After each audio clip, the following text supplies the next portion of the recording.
I'm a veteran. I was in the Marines, and I served in Vietnam in 1969. First day the business was in operation, I rented one videotape.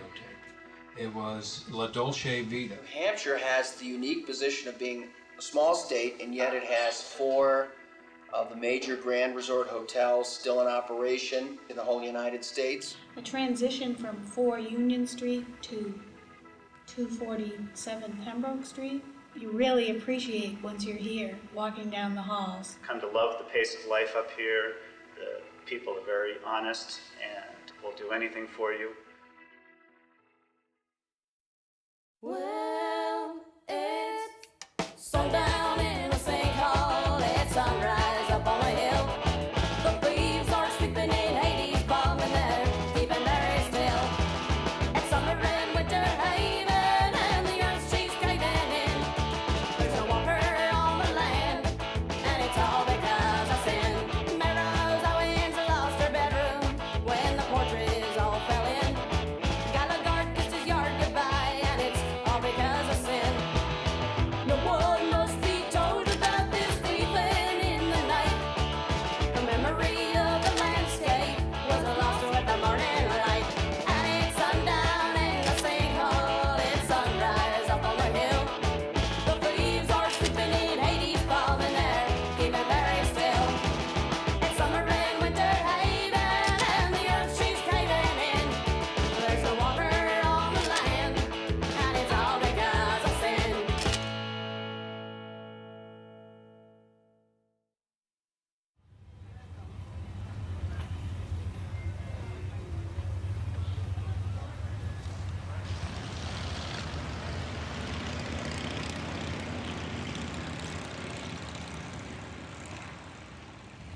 Never in any other time in the state of New Hampshire, or even New England probably for that matter, in 1 week do we have such a diverse population. And so you can walk around and see all the different sites, see all the different people, and really understand and get an appreciation for how this industry has evolved.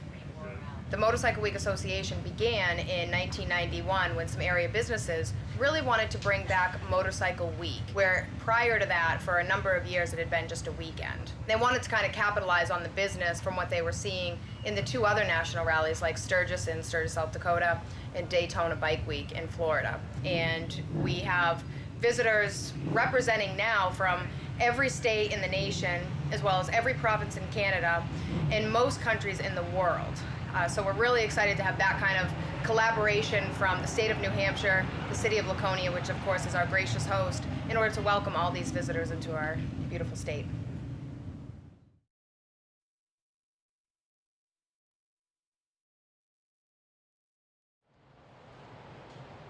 I've often thought about what Cinema 93 means in a community of this size and nature. And sometimes you don't realize the impact that you have on people until you aren't there any longer. Not that this business has ceased to exist, but a couple of times it has come perilously close to me saying, I don't know if I can do this any longer. And I have thought about the fact that people come in here quite often and say, this is fabulous. This is an amazing collection of movies that we can't find anyplace else. It turns me on when people come in through the door and ask for something that they have probably looked high and low for in other video stores and have not been able to find. And they come in here and they say, do you have? And I or one of my staff says, yes, we do. And to see the look on their face of, wow. And this is what I hope is going to keep me and this place going for some time to come.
For so many years, this town has supported their police department in so many ways.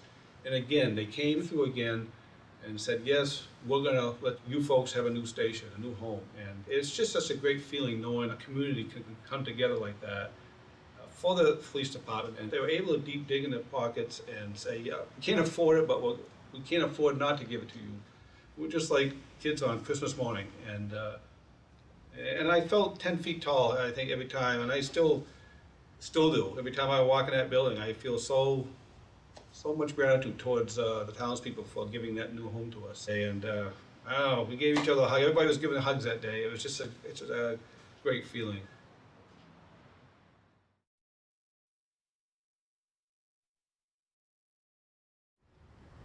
We have a long and wonderful history here that's part of a nation's election process. We call it first in the nation.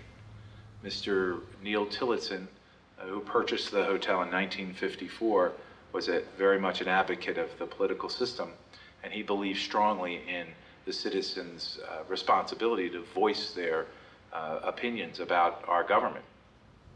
Since New Hampshire is the first in the elections process for the presidential primaries, he felt there was an opportunity to invite candidates to Dixville Notch and speak to the residents.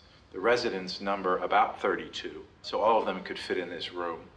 And the property has seen over the years, most of the major presidential candidates have all stopped at Dixville Notch. It has a very, very rich history.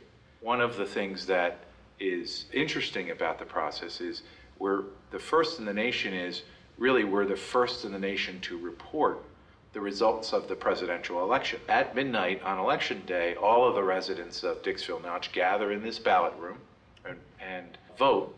And when all the votes are cast, we can legally report the results of the election.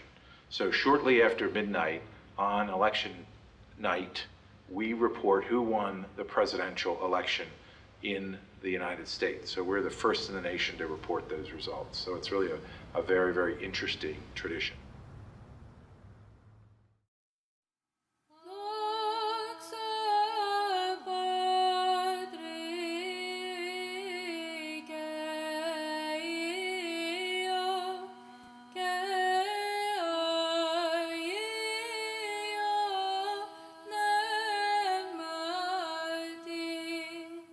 As I recall, it was around June or July when I was reading Chrysostom in my office, and I didn't get the nerve to say anything until October. You know, it's kind of ironic that my wife and I were taking that trip through New England when I finally told her that my heart called me to be a priest. And we'd always been through this area on an annual basis. We always loved New England. We'd always intended on retiring here. So maybe God just shoved us along a little early, and so he said Concord. And something just kind of fluttered in my heart, the centroid of New England. So when I came back to New England, there needed to be a parish that was of a size, at least in my mind, that would allow me to do, you know, some active ministry, but still allow, you know, studies to take place. And that was in the fall of 2004. And I like to tell the faithful here in the parish that I don't think it's coincidence that the Red Sox also won the World Series in that year. So hopefully it was a blessing for everyone involved.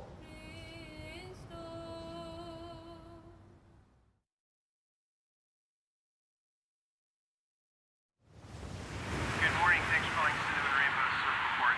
Looking down on conditions right now, we have sunny skies, temperature near 50 degrees, winds are light out of the west, surf conditions are knee-high and clean with the low tide coming right around 11:30 this morning. Water temperature right around 40 degrees. Looks like the surf will remain small for the next few days.